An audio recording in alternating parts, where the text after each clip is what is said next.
My favorite is when I get the first samples. It's like Christmas Eve, and you open the first boxes and you start using the first new products.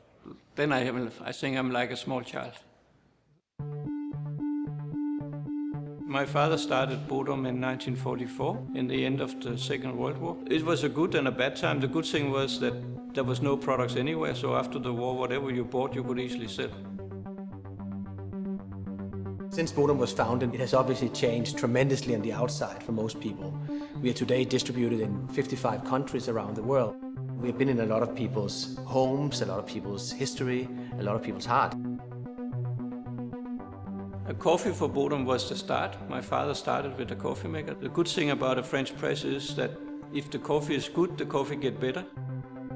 A lot of people still associate Bodum with coffee. Nevertheless, the company today has many more product lines than just coffee. We do barbecues, we do electrical appliances. eBodum is our entire line of electric appliances.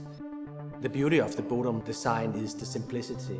It's not designed for the matter of designing something. I think you could say it in a way, as little design as possible. We have to do something that is also eye-catching, but still stay to our philosophy that it's form that follows function. It comes out of the box and you can directly use it. It's very simple, it's very intuitive. You can always identify a Bodum product, whether it's made in 2012 or whether it's made in 1998.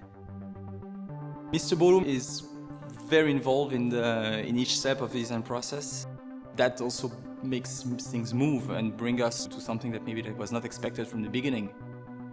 The reaction time from having an idea to launching the product on the market is exceptionally short. We just do it.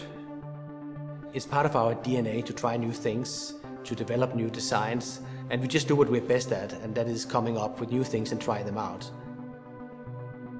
I think the product is the focus for every company. I think it's not so complicated.